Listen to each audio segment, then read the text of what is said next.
All right,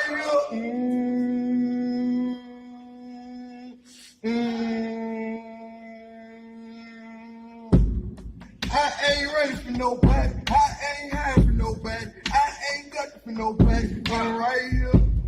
I let anybody feel it. I bless all of you, niggas. I shoot it all of y'all niggas. I'm right here. Good smoke. Stop telling that boy gun now. Good smoke.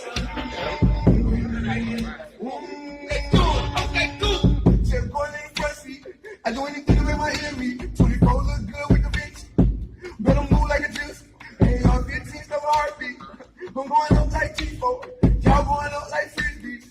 Feeling like a hero. Just pay G4 for the next beat. Then pay G5 for the next beat. Ain't smoking on keys. Yeah, smoking on keys. Walk outside the wall trying to buy me a safe. I been trying to take me the trip to the bank. Smoking on pressure. Spell through the window. 20 miles trying to take me out with a red bandana. Like a bubble letter. I can bubble letter. Yeah, I'm trying to scale. Like Dane Burger, it's a little electric. Sweet smoke, we can help with diabetic. See me down bad, never gonna let it. Stay down bad, I ain't never gonna get it. Every time the work out, pull like the left right here. Step behind in the mini, make a let me go to beat. I ain't ready for nobody. I ain't ready for nobody. That boy ain't eating, boy. Nigga playing though. That young nigga be cool, boy. That young nigga out there though.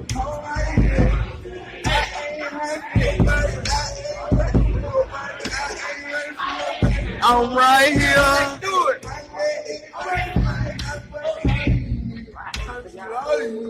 I'm right here. Don't need. That's it. That's it, though. That's it, young nigga. That's it. Don't even do it to her. Hey. Don't even do it to her like that. Don't even do it to her like that. Don't even do it to her like that, man. Don't even do it to her like that. Doing the fuck going to it. Don't even do it like that, though. Yeah. I'm right here.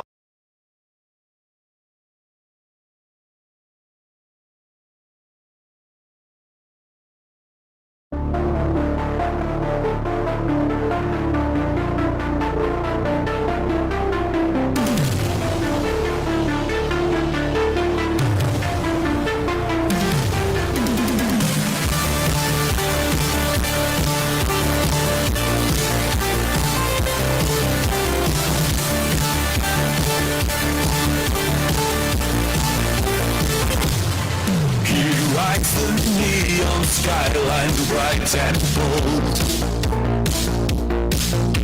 battle through the night where stories are told. Glacier's power strong, he stands unbowed. For the hero's journey he's fierce and proud. From icy peaks to city streets, Glacier's got the fight to beat the heat. Stops the slumlords down to dust. In Glacier we all place our trust.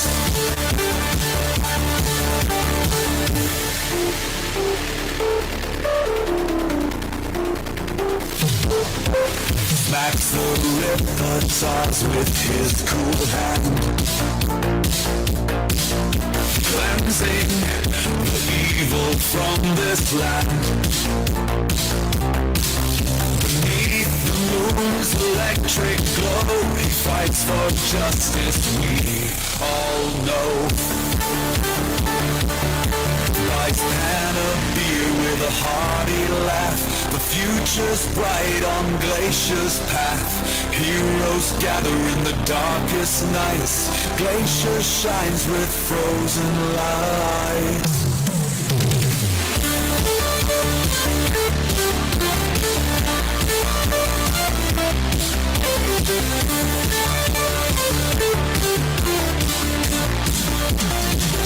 From icy peaks to city streets, Glacier's got the fight to beat the heat.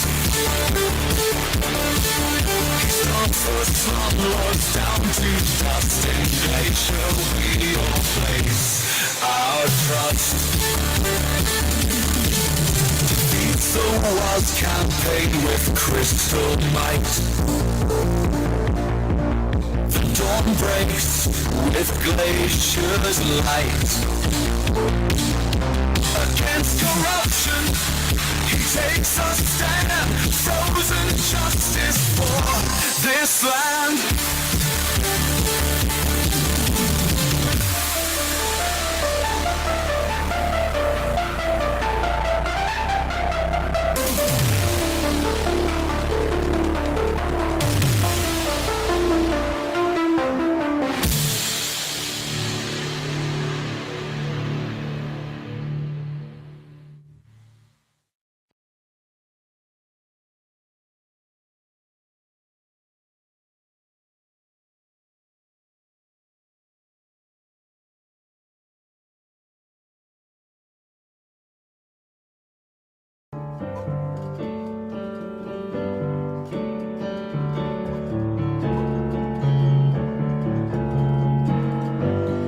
Nobody told me when I was a kid it's no big deal, but I wish they did. Wolverine is gay.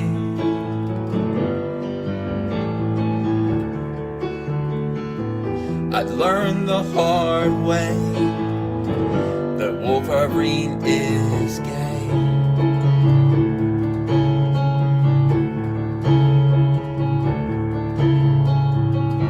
I lowered my pants at a men's room, John. Accidental wide stance, San Diego Comic-Con. Wolverine is gay.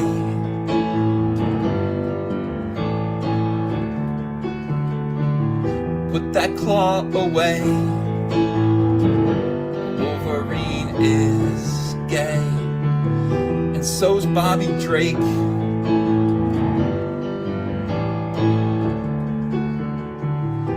Thanks to Jean Grey, Wolverine is gay.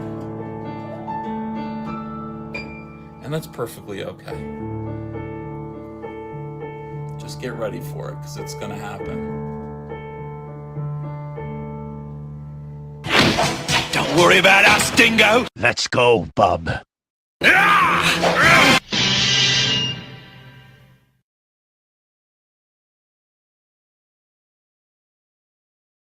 I'm gonna take a walk. We're just gonna keep walking. Where are you? Hey, how's it going?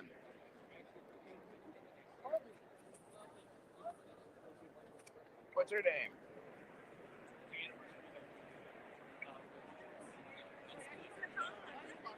Look, I got the whole crew here.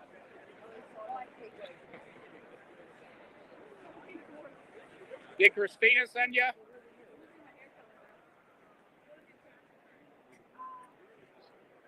Don't touch my phone. Hey, I'm walking out. If you're gonna threaten me, then let's just do it. Let's take a Oh, walk. don't take it as a threat? Okay. I didn't say anything. I didn't say a word yet. Okay. How you doing today? All right. No, I'm doing great, man. Good. How are you doing? We're gonna walk outside then. That's how they do. They cut us off from our income for being Trump supporters, being conservatives.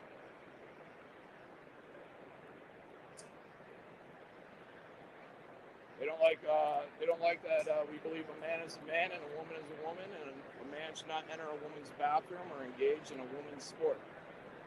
And that's why I'm not allowed here. Even though there is zero intention to bring any of these politics to the floor, it's just a political killing, is what it is. So, All the people you're dealing with now, they don't make the rules. You're here to just make sure that oh, I know. And Yeah. no, but I'm We know just letting exactly you who it is. It's Christina Rogers, the VP at C2E2, and her boyfriend, Chris Galando. How often does something like this happen where someone's been blacklisted? I'm sorry? My name's Frank here. We didn't meet before officially. All right. So I was taking enough time here. We just explained. I said, I don't see any problems, any issues. You're not causing any problem, no harm, no foul. I don't see anything that's going on. You want to enjoy yourself, enjoy yourself. if things change, you know, obviously I don't see you causing an issue or anything. Okay. If there's any kind of disruption or something, then we'll deal with it. I have no intention to disrupt. I don't get that impression. That's exactly what I just said there. I appreciate you waiting a couple of minutes for me to try and sort it out. No problem. Enjoy the show. That's what Okay. it's all about So anyway. we have the green, like Christina Rogers said we're cool, or I'm telling you. I don't know who even that is. Okay. Honestly, I don't know any of that. Okay. I'm telling you right All now. right. I didn't know if another security guy or team was going to come up in 10 minutes. Okay. I'm telling you right now, I'll take responsibility for it. Frank, was it? Yep. Okay, Enjoy man. the show. All right. Thank you very much, Just as Frank. long as you don't have no problems, like, you know, just enjoy. Okay. Enjoy. Awesome. I appreciate you, No sir. problem. Thank you. Enjoy. Thank you guys for being All cool. right. Appreciate No you problem. guys. All right. Have a great one. John on the ground doing real journalism. That's right, guys. That's fighting. That is fighting the culture war. That I just did a bigger thing than Nerdrotic has done in 6 years, than Yellow Flash has done in 6 years. Right here.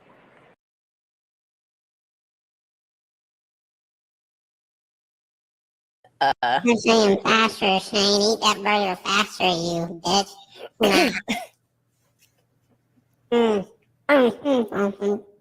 That's good. That's a good burger.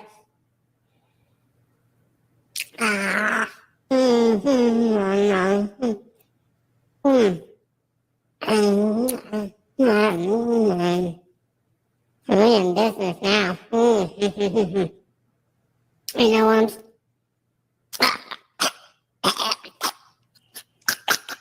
You thought I was dying, didn't you? You want me to choke on string, I know what you want.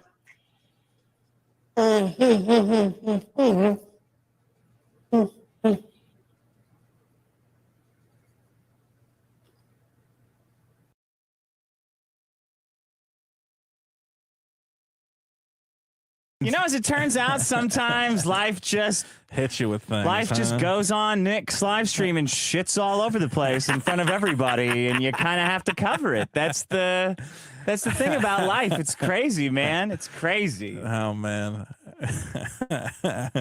I was getting so many messages during the infamous Nick Rekieta Eric July live stream. I was just about to Eric quit. keeps saving I was this just about show. to kill myself. Honestly, my girlfriend was out of town and I got bored. Nothing to do.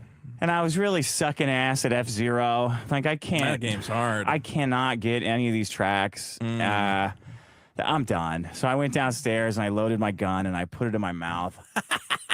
Yeah. And then I put on Nick's show. I'm like, I might as well give Nick a couple views. Yeah, give him a couple super chats before you bite the dust. And then I have a gun in my mouth like this. Yeah. And Nick said, "Oh, Eric July's in the chat. He really wants to come on for some reason." And I said, "Oh, well, I'll probably a joke. I'm just gonna cock the gun."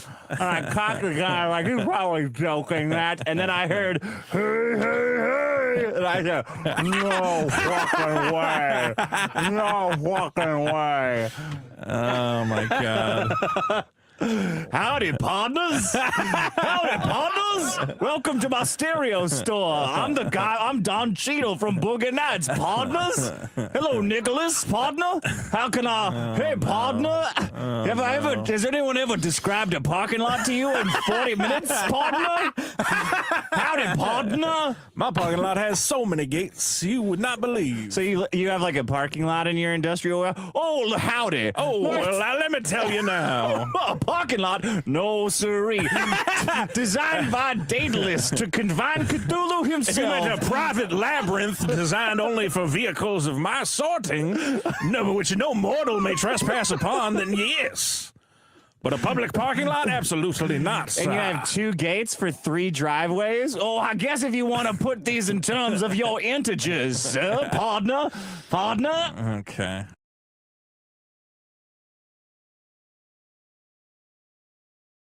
What's up, Bunny Battalion? It's me, ASE Riley, the king of the Clipperverse, young Clipper 6'9", and I'm here to totally vandalize Ethan Van Sciver's warehouse with money. With bunny money. Look at that. Look at what we're doing, and there's nobody who can stop us. There's no... Oh, shit. What the fuck you guys doing? I didn't think you were gonna be here. How How come I only get $2, asshole? You gave the other guy 41. He said he's gonna call the cops. We gotta go. We gotta go. Come on. We gotta go. Get into the car. We gotta go. He's gonna call the cops. All right. I pulled up on Ethan Van Sciver and it didn't go as planned. I might have to stop doing this.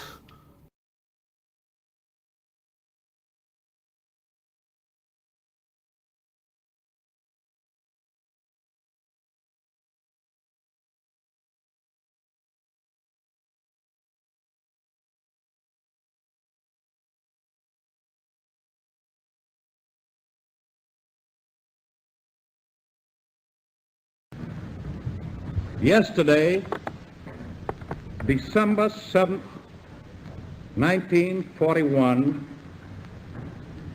a date which will live in infamy.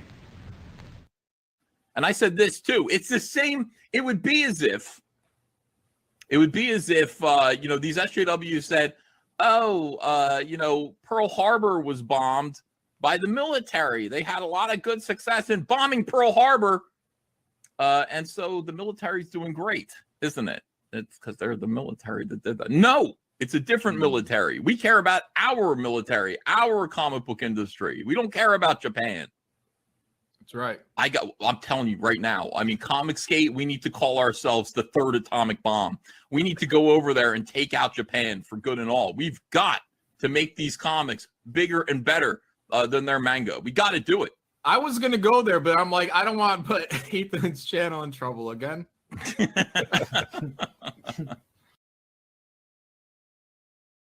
You back? You back right now? Oh.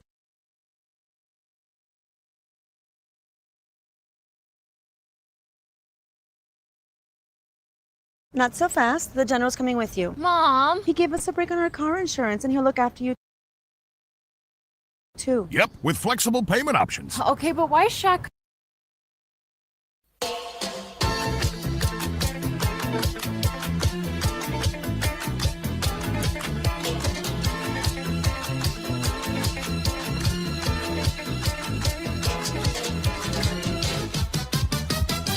Passeggio tutta sola per le strade, guardando attentamente i monumenti, la classica straniera con un'aria strana che gira stanca tutta la città. A un certo punto della passeggiata mi chiama da una parte un ragazzino, sembrava a prima vista tanto per benino, si offre a far da guida per la città. Pedro, Pedro, Pedro.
Let me show you how I'm using Grammarly's AI tools when I'm feeling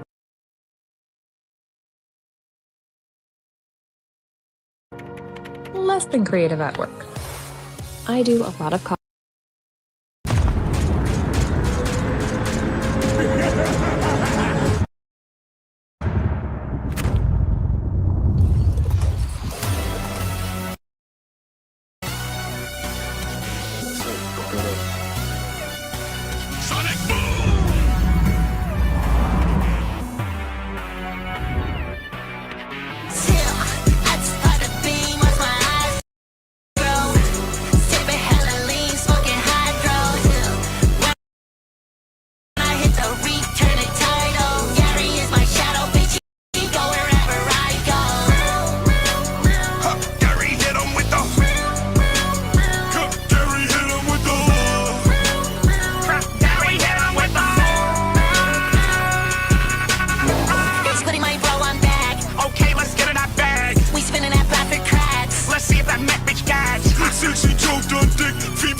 It's not a day.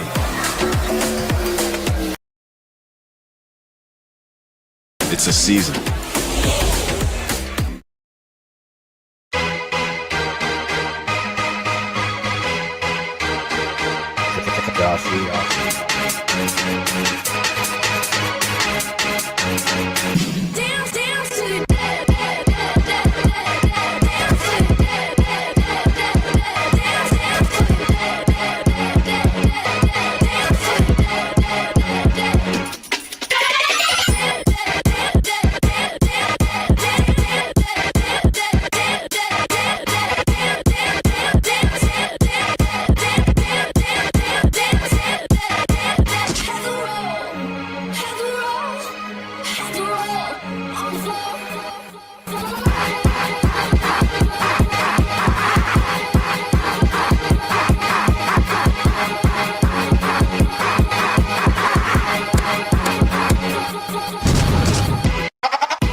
So I cry sometimes when I'm lying in bed just to get it all out what's in my head. And I feel it a little peculiar. And so I wake in the morning and I step outside and I take a deep breath and get real high. And I see from the top of my nose what's going on. And I say, hey, yeah, yeah, yeah, hey, yeah, yeah. I say, hey, what's going on? And I say, hey, yeah, yeah, yeah, yeah, hey, yeah, yeah. I say, what's going on? And he tries. Oh my God, do I try? I try all the time in this institution. And he prays. Oh my God, do I pray? I pray every single day. For a little shower. And I say, hey, yeah, yeah, yeah, hey, yeah, yeah. I say, what's going on? And I say,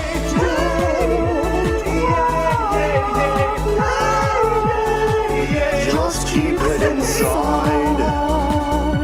Learn how to hide your feelings.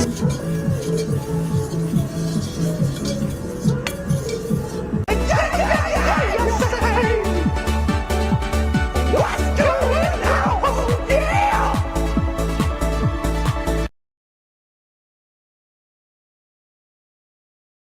One sandwich that says, "This guy appreciates wild-caught Alaskan fish." And a second that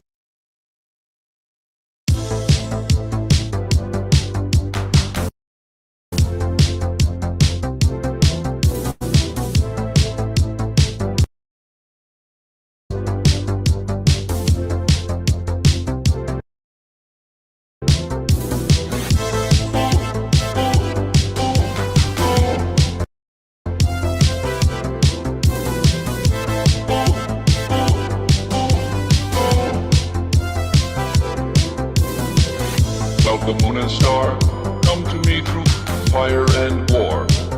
Oh, oh, come Nerevar, come and look upon the heart, upon the heart. Oh, lay down your weapons, it is not too late for my mercy. Oh, oh, come and look upon the heart, upon the heart. Oh, oh, oh, I'm a god, how can you kill a god? What a grand and intoxicating innocence. I'm a god. How can you kill a god? Shame on you, sweet Nerevar. I'm a god. I'm a god. I'm a god. God. I'm a god. I'm a god. I'm a god. Well, the moon and star, come to me through fire and war. Oh, oh. Come, Nerevar, come and look upon the heart, upon the heart. Oh, lay down your weapons, it is not too late for my mercy. Oh, oh, come and look upon the heart, upon the heart. Oh, oh, oh, I'm a god, how can you kill a god? What a grand and intoxicating innocence. I'm a god, how can you kill a god? Shame on you, sweet Nerevar. I'm a god. I'm a god. I'm a god. God. I'm a god. I'm a god. I'm a god. No recall or intervention can work in this place. There is no escape. No recall or intervention can work in this place. There is no escape. No recall or intervention can work in this place. There is no escape. No recall or intervention can work in this place. There is no escape. Oh, I'm I'm a god. How can you kill a god? What a grand and intoxicating innocence. I'm a god. How can you kill a god? Shame on you, sweet Marabar. I'm a god. I'm a god. I'm a god, god. I'm a god. I'm a god. I'm a god.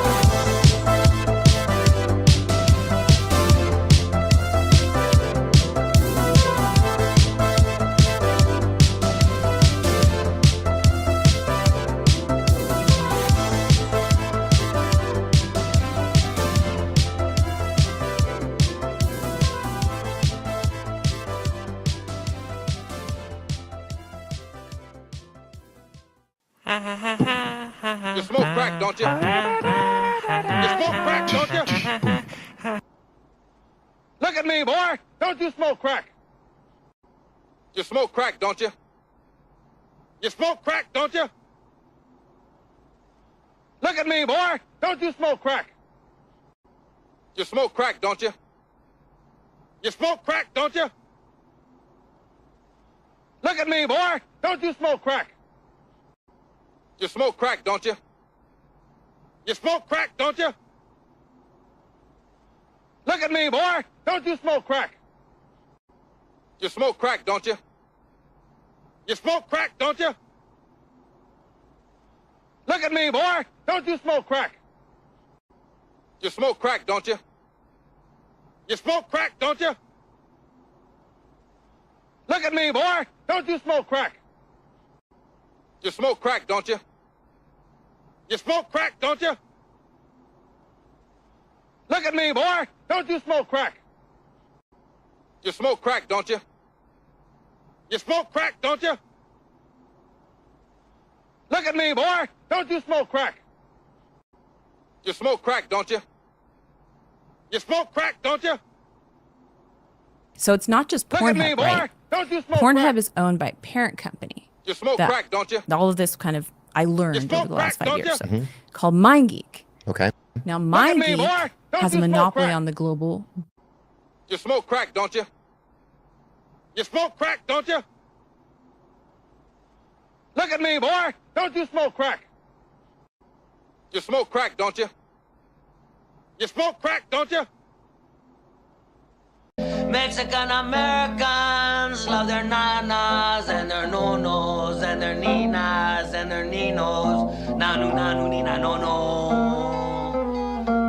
Mexican Americans love their nanas and their nonos and their ninas and their ninos. Nanu, nanu, nina, no, no. Mexican Americans love their nanas and their nonos and their ninas and their ninos. Nanu, nanu, nina, no, no.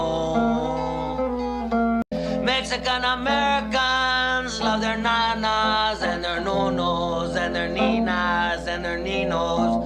Nanu, nanu, nina, no, no. Mexican Americans love their nanas and their nonos and their ninas and their ninos. Nanu, nanu, nina, no, no. Mexican Americans. Yeah. Welcome to the show. Wow. Welcome to the show. Wow. Welcome to this extravagant, extra extravagant,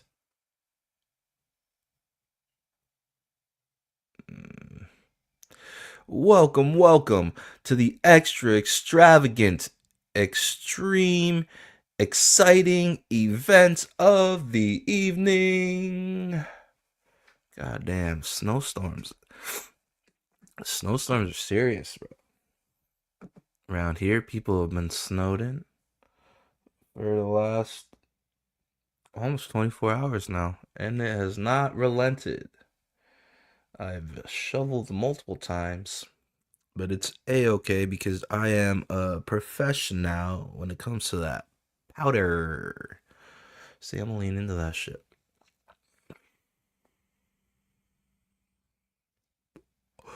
What's up, peeps? It's your boy, Glacier Artist Pro Secrets, your host and the most froze and CEO of Glacier Mountain Comics. They call me Glacier.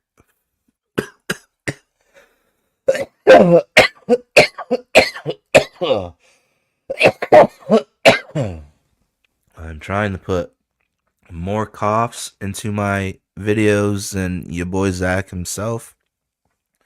That's what that is about. God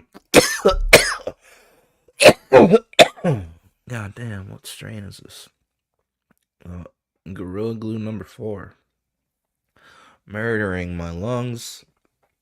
Where was I?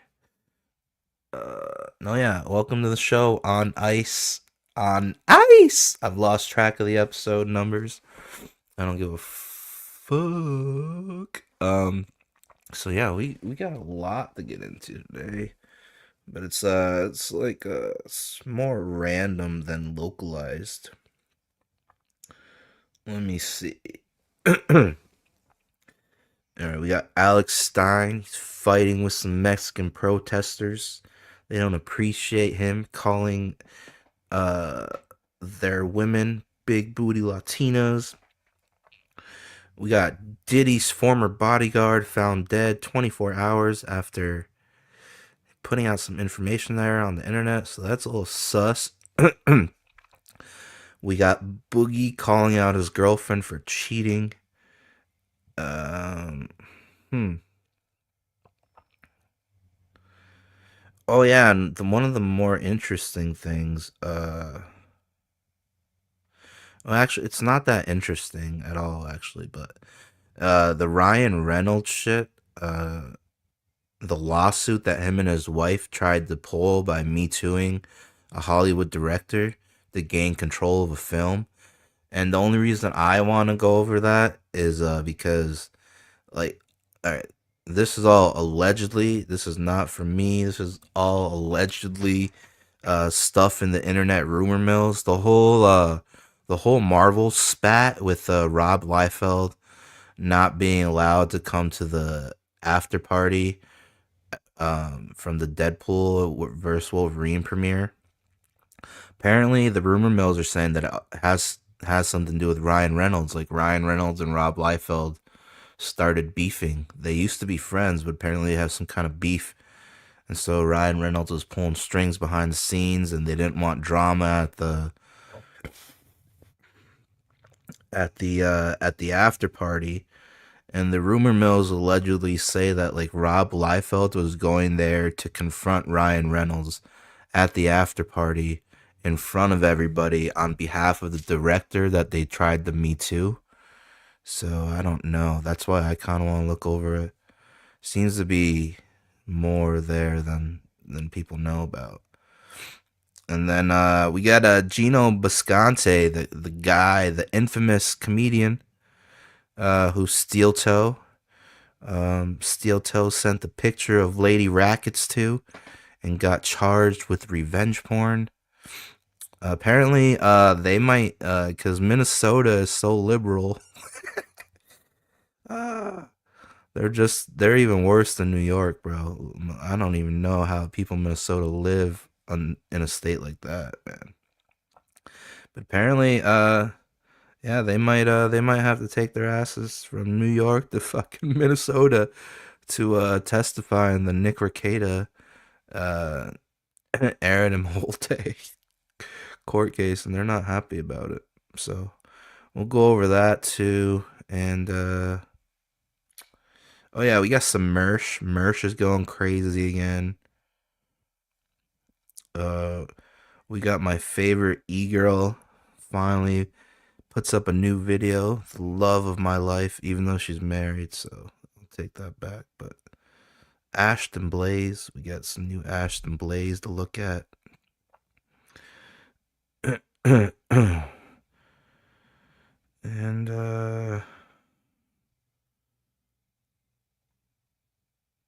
yeah,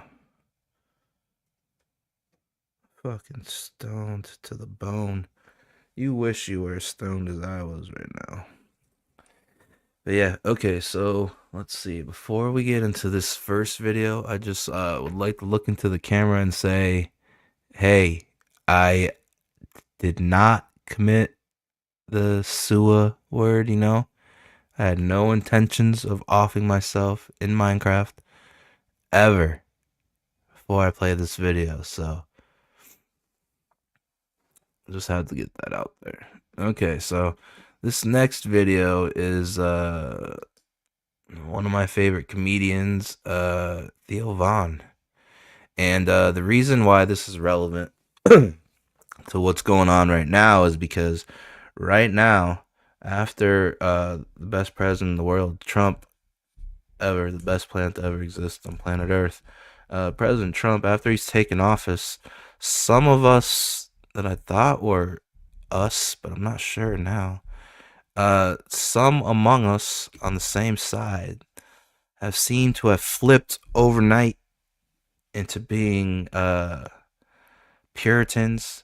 It's the Christianity grift has started, the moral Christianity thing, and things like Goonergate are going on, Razor Fist and Melanie Mack, and JDA doesn't give a fuck, but he throws his hat in there.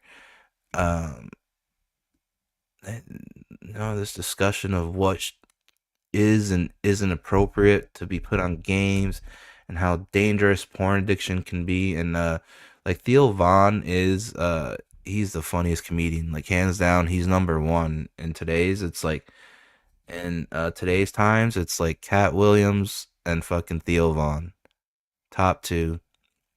There's no ifs, ands, or buts. So Theo Von, one of my favorites. He's an admitted former porn addict, and he has to abstain from watching porn.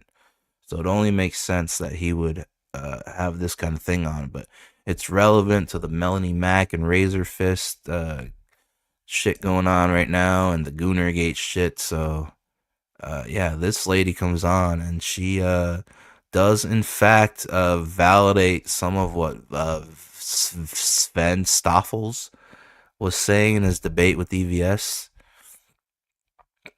Sven Stoffels, I think like one or two of his points are made by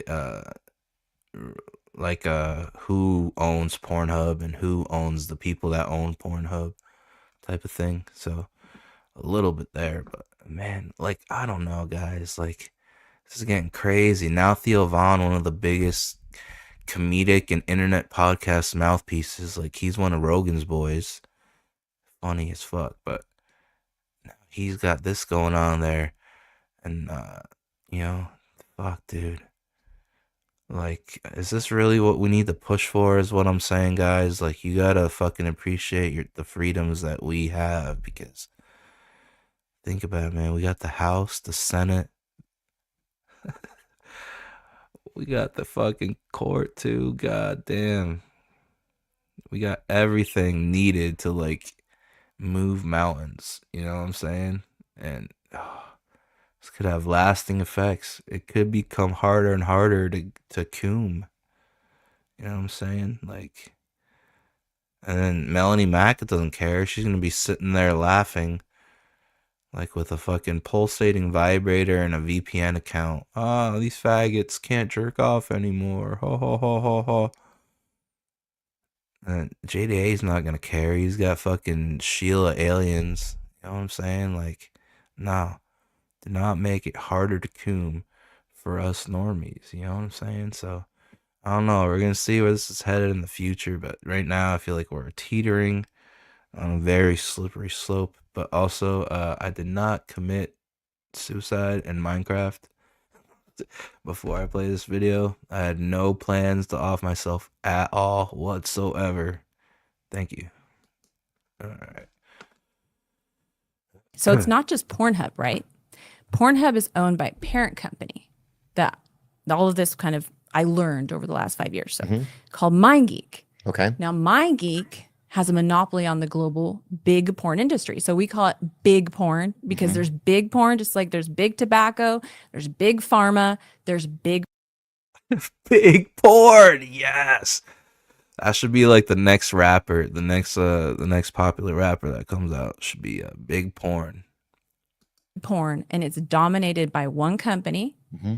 That company was called MindGeek. They rebranded to ILO to Holy fuck! This feels like dangerous stuff, man. We are in uncharted times as far as 2025 goes. With as big of a win as we got, and running everything, like we are in interesting but uncharted times. Like this is kind of insane. Like that you can find this out like this. What is it? Compressed, compartmentalized, compartmentalized. I don't know how to say that, but I've seen it. Wow, uncharted times. Like this feels like something dangerous. You know, like if this would have been like available on Y2K and all this information would have been coming out, it would have been like when Enron got exposed, you know? Like this is crazy, and it's just chilling here on the internet as of like 24 hours ago. Like holy fuck. you try to escape their reputation as peddlers of crime.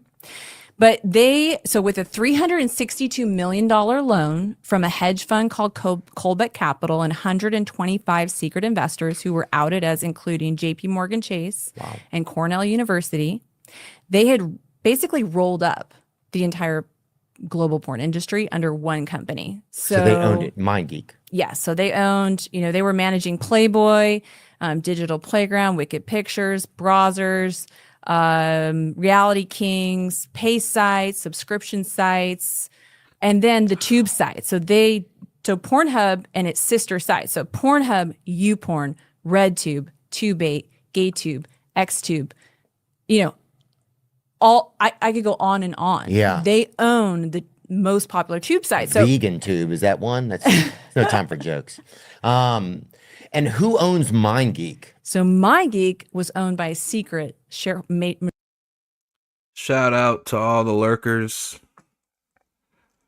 You had to come back with your alt accounts because I noticed that you guys left the minute I did the blocking.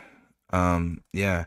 Anybody that wants to go, everybody already knows how risey is. There's no longer any excuses. He hides behind his dead friend. He tells everybody he's dying, knowing damn well he just had a stomach ulcer. Like, he knew he had a stomach ulcer, still went around telling people he was dying so he could get sympathy.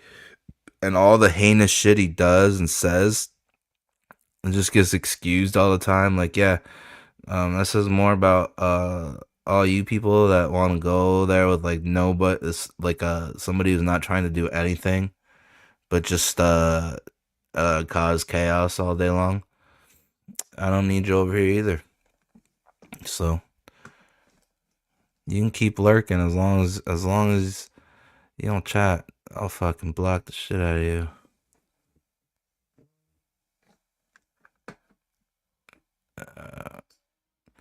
Who's this? Is this Belmont?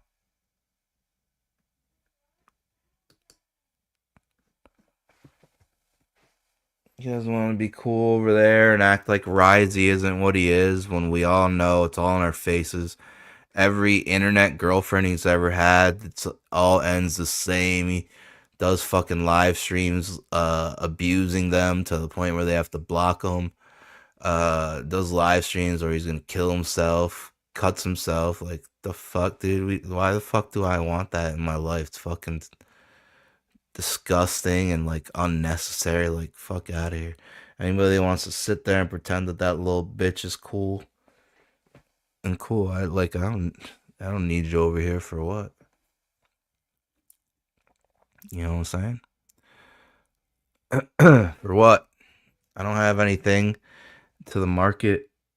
You've never I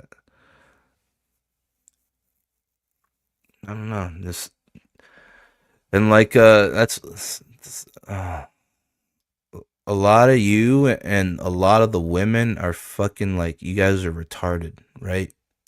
It's obvious that you don't give a fuck about comic books. You guys are just here to make friends or something. I don't know, fucking lonely people all hanging out together, treating fucking shit like it's a Discord fucking server 24/7. Like, guys are retarded. You do not give a fuck about comic books or anything, trying to get readers back.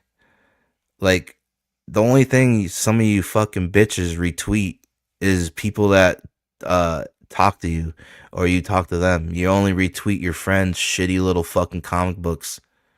That's like red flag number one. So if you do not give a fuck about comic books or making comic books cool again, getting readers back, you don't give a fuck about any of that. You're fucking here to fucking grift and make friends and try to control men that'll give you the time of day. See what the fuck you guys are all doing. Because if you did give a fuck about comic books and making comic books cool again, you'd like be out there and you'd be like retweeting the cool shit or like the shit like that's like merited, you know, like shit that looks badass. And but instead, the only thing you retweet is people that talk to you, and the people that talk to you have like these shittiest books because, you know, they're like amateurs. Obviously, it's like hobbyists in the indie comic sphere. So yeah, your fakeness and your phoniness is on display for all of us to see. And it's like, bro, you're just here to like make friends. You're not here to fucking buy anything. You're not here to fucking make comic books cool again. Try to gain readership back, spread the word about good indie comics. No, you're just here to fucking, you're like lonely, so you're here fucking like, I don't know what you call these, like vultures, predators, just like pouncing. I don't know, it's all fucking weird. Get better, because you guys don't give a fuck about anything except for like treating life like it's a fucking Discord server. Fucking deal in reality. You know what I'm saying?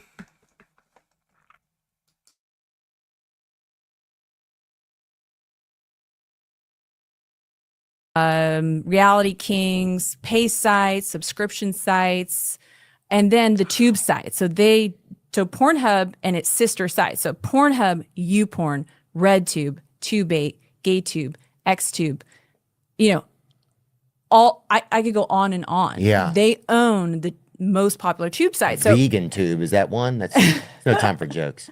And who owns MindGeek? So MindGeek was owned by a secret majority shareholder. So nobody knew who the owner of MindGeek was when all of this began. And were they in America? No, we found out. So we found them, you know, through the course of this. There was an investigation called Hunt for the Porn King. So they're not an American company. So you start on the hunt.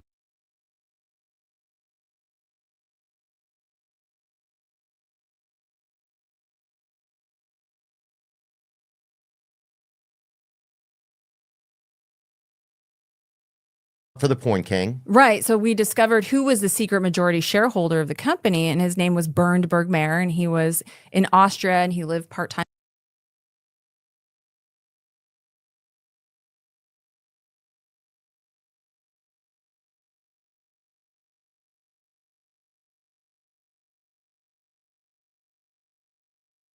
Shareholder of the company, and his name was Bernd Bergmayer, and he was in Austria, and he lived part-time in Hong Kong. And Bernd Bergmayer. Let's bring a picture of him up. Yeah, you can. I just want people to know.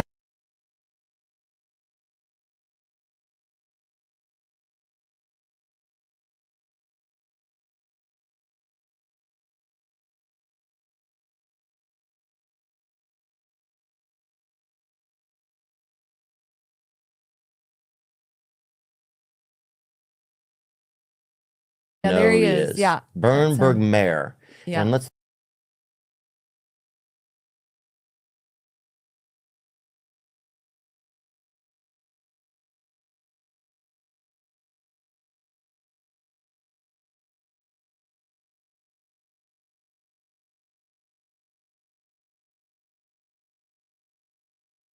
Let's look at his Wikipedia. I just want to get a little.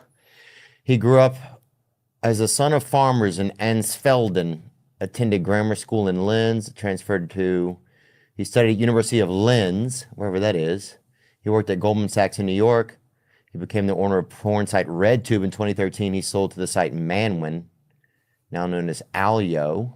He was a former majority owner of Pornhub and MindGeek. Okay. Yep. Just want to make sure we So see he was, him. he was the majority, and then Feroz Antoon and David DeSillo were the CEO and the COO, and they were the minority shareholders, and they had kind of hidden themselves from the public as well for a really long time. Okay, and until are all these this guys started going all viral. from Austria? Are they all from a specific place? So Canadian. So the company is an international corporation. Mhm. They are headquartered in Canada. So they have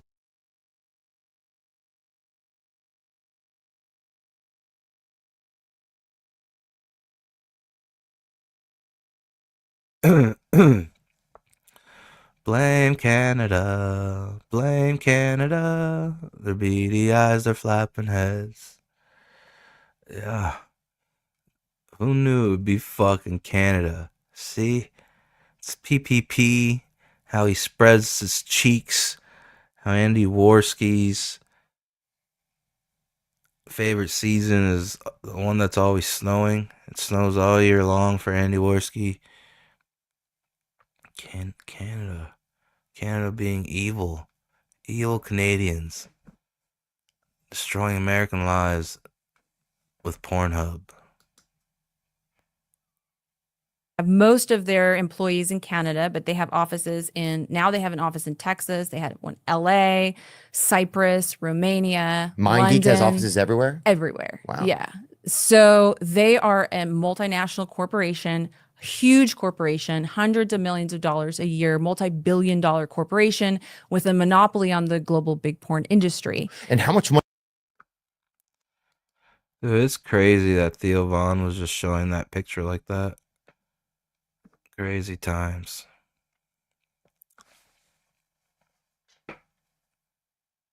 But it makes sense to be something he's passionate about.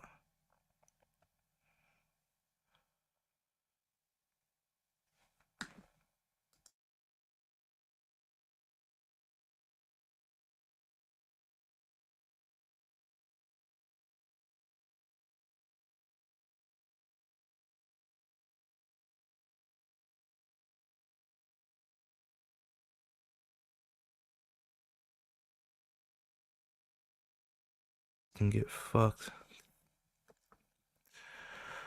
Money was it bringing in a year? Yeah, they're estimating about $500 million per year. The value of the company is multiple billions of dollars. And Pornhub was the flagship site. So this was the cash cow of the company. This is how not only are they making money on 4.6 billion ad impressions every day and all of the traffic they're getting, but they're advertising their pay sites on the free sites, right? So they kind of have this ecosystem where they advertise browsers on Pornhub and drive traffic to all of the other websites that they own. I thought it was Brazzers, which is crazy, but also I don't care. I mean, it's either way, it's bad. Yeah, content is king for the PornTube sites. You have to understand that.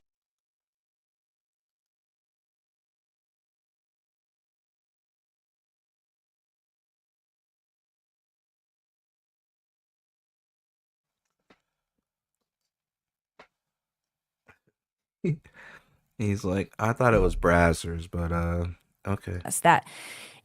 It's about getting unrestricted, massive amounts of content so that they could get picked up in Google search results, so that they can drive massive amounts of traffic, so they can sell all those ad impressions and make hundreds of millions of dollars a year on free porn. Okay. Worst thing they could do is take content down from the site. But they started to delete millions of videos. They deleted 10 million videos and over 30 million images, basically in 24 hours. Holy fuck. And what Financial Times called holy fuck.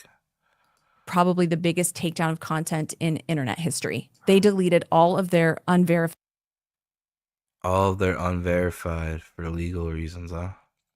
videos, because they had no idea who was a child and who was 16 and who was 18. Right. Who was what was rough sex and what was rape. They had no idea what was consensually recorded and non-consensually uploaded, right? Yeah, the internet was like the wild, wild west when it first started, bro. Not gonna lie to you. Some of that shit used to be questionable, like Rotten, I think yeah, Rotten.com, E-Bombs World. It's like some like these sites that everybody knew about, or like it had like a picture of like somebody that jumped off a building. Crazy shit like that. And so they took down that much content because they're worried about the money. Yeah. They wanted to woo the credit card companies back. Right. Is they said, okay, we have to do this. They basically deleted their site. Well, 80% of it at the time. They had 30 moderators moderating the millions of videos on Pornhub. Now compare that with Facebook's 15,000 moderators, and they still don't have enough. These moderators, they were viewing between 800 and 2,000 videos per shift, clicking through those videos with the sound off, just clicking through them, guessing. Like I call it the underage guessing game. Like this is a game of Russian roulette with people's lives. They're trying to guess who's 15 and who's 18, who's 16 and who's 19. Like nobody can do that on like even a pediatrician can't do that. Yeah, and what happens to your brain at a certain point after seeing so much traumatic stuff that you were even like that should be a crime, and putting a employee through that. Well, I've spoken to those, and some of those employees I call friends today because they really have they said that they've seen some. It's been really intense. Their conscience was pricked. Oh, I'm sure. They came forward, and I've spent hours and hours in person and online and on the phone, speaking to them, trying to understand how all of this worked. And I don't know. In order to like have this all like be completely verified, though, I'd have to like know who this lady is, though, and what her interest is in all this. How does she play a part in this? Because that's interesting. She just said, no, a lot of those people, and some of them are still my friends to this day. Like, is she a jaded ex-porn star, or like, what's because this could be like one of those UFO kind of theorists, like UFOs, but for like porn. That's interesting. Has that been? It's definitely been done before in UFO porn. It's got to be out there. One of them, is especially dear to me. And he told me that it was so hard on him to do this job, but he needed the money. And he was abused as a child. He was sexually abused as a child. Wow. So it was especially hard for him to do this. But I think you almost that's wonder why he went and did it. It's like you could find something else to do, probably. I mean, not calling him out, but it's like maybe there's some weird thing that's created there too that like, I don't know. But they're going after the porn king. I appreciate what he did in coming forward. So this is the company. This is who we're kind of coming up against, right? And so all of this started to take off and go viral, and victims are coming forward, whistleblowers. I told you about the former owner who came forward. His name is Fabian Tillman, and he was called the Zuckerberg of porn. He's the let's one. bring him up. I just want to get I want to put a face to these. Fuck. These guys, Fabian Tillman. He looks Danish, huh? THY. Yeah, there you go. Yep. Fabian Tillman. He's the one that put Pornhub on the map. He kind of had this vision for the German entrepreneur who once built the biggest adult entertainment company in the world. Let's see him. That's him. Fabian. Okay, so he is. He's like he's like the Zuckerberg that went the wrong way. But hey, I used to have the same hairstyle, just not all the way receded like that. This guy, he's like the Zuckerberg of porn. He was like, what is it, Cable and Strife? This was like Zuckerberg and what's this guy's name? Fabian Zuckerberg and Tillman. He's one of the guys schlepping it. So he's the one who actually revealed to me who the secret majority shareholder was that he sold the company to. Yeah, he reached out in summer That's 2020 to say he wanted to help. And so one of the things that he did was he exposed the secret majority shareholder's name. Mm-hmm. And he said, go after the credit card companies. As the former owner, he said, if you want to make a difference here, you go after the credit card companies to cut ties. And so that was now what I didn't realize at the time. I was suspicious, right? Why is he wanting to help? And I kind of later found out that he had intention to try to buy back the company. So he kind of wanted to make a killing again. So I think he wanted to help take it down, buy it, And then find a way to do it back, probably with crypto or something on a different chain. I don't know what he was thinking, but he wanted to buy it back, which I found out later on. But the CEO and the COO and the CEO were forced to resign as well. And today they're being sued by nearly 300 victims in 25 lawsuits, including multiple class actions on behalf of tens of thousands of child victims. Amen. And they're doing amazing in the courts. So much more evidence has been uncovered and legal discovery. Maybe now is a good time to invest in the other websites. It looks like Pornhub might be coming to an end, bruh. That many fucking suits. Didn't she say 300 suits? Holy fuck, 10,000 something victims. Yeah, it might be a wrap for Pornhub, bro.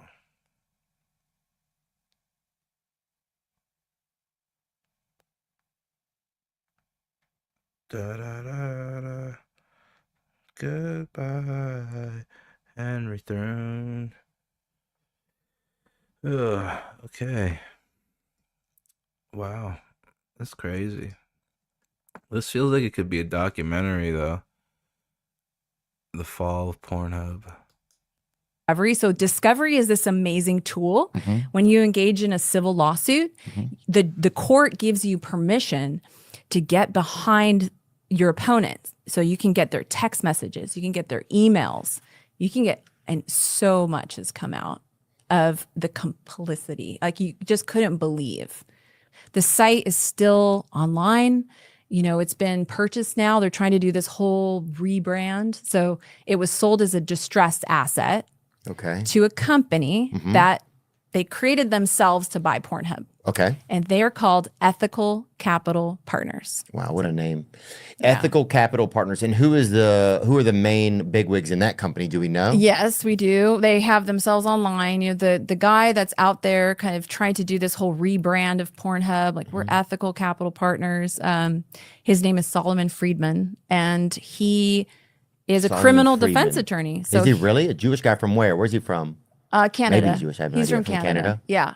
So he wants to rebrand and just make it more ethical? Well, I mean, that's what they're saying, right? They're saying they call themselves It's probably for legal reasons, though, right? Ethical Capital. Yet at the same time, you know, they didn't. So Ethical Capital Partners, there's still stuff out there that's not supposed to be there. Yes, they still haven't actually implemented the preventative policies. So what's necessary. ethical about it? It's just a farce. I mean, it's just, you know, and that's why I think it's so important to sound the alarm on this rebrand, because from a victim's perspective, like this is also a miscarriage of justice for them to go out there and try to resuscitate Pornhub's brand to say, oh, we're Ethical Capital. Listen, the men who made that decision to have 30 moderators just guessing what's rough sex and rape, guessing, and they guess wrong all the time. They were skipping through 2,000, you know, thousands of videos per shift. And they're still running Pornhub today. So they're still on the 6th floor Aquamarine Montreal Tower of that corporation running Pornhub today. Yes, the CEO and the COO were forced to resign, but they have the same CFO. They have the same CLO. Who's the CFO? Let's see. Eddie DeSanto. Eddie DeSanto, bring him up. I don't know if you'll find him. They try to hide his face? They try to, but sick. some of them, I mean, you can find Ryan Hogan, Matt Calici. So I don't know what's going on, though. So like they got moderators, kind of like a Discord, and the moderators apparently are getting a ton of shit wrong in the videos. I don't know. they'll get new moderators, or do you think there's always 100%? No, it might be something they could hire AI for, I guess. Because is there a way to be 100% accurate while sifting through that many videos? Like, if you're a man and you gotta watch, like, say, like, 200 videos per shift, like, do you think you're gonna get every single one right? I don't know. So you can look up Kareem Almarazi. He is the Let's look him up. CPO, and he's running it today. Kareem Almarazi. So There that's he him. is. So he's there Let me today, see. right? Yep, about him from Canada as an integral part of the mobile broadband team. Telecommunication engineering. Went to University of Montreal. So they're still running. They're just trying to rebuild this company and still make money. Well, off so of I it. mean, But what I'm there's saying nothing is wrong like with ethical capital, right? If they were coming in and saying like, we're going to rebrand, we're going to do this new thing, why would you still have the same men responsible for the decisions that destroy the lives of countless victims just running the site today? That's why it's like, right. It's just a farce. Like, it's not real. Yeah.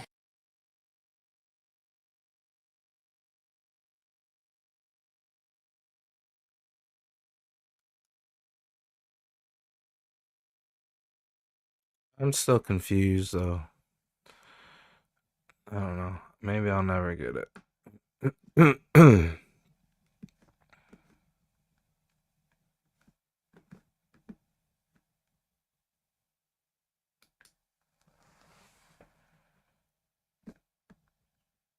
the internet go out?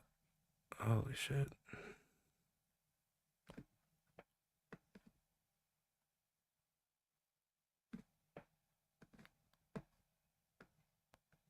So it's not just Pornhub, right?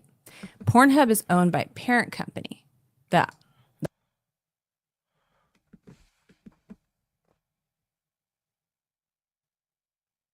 Let's fuck. What do I want to do next?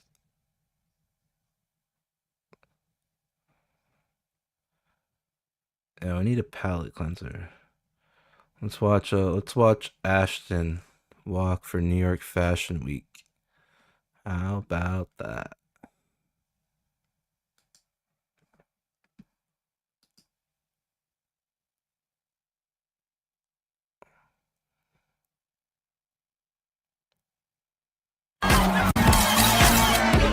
Victoria what? Who's Victoria? Is there a Victoria? I don't know her. Is she a real person?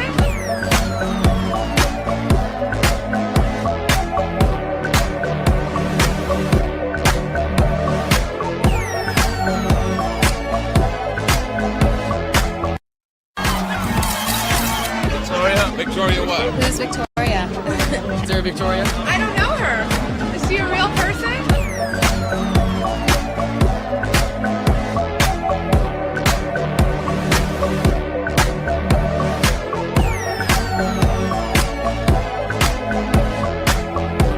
Victoria, please tell us your secret.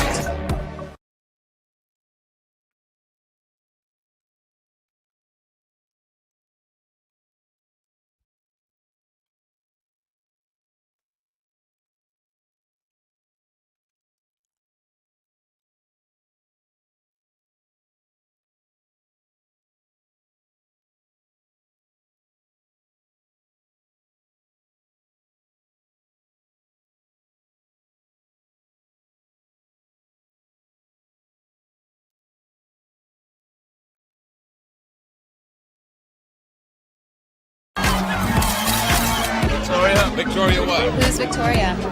Is there a Victoria? I don't know her. Is she a real person?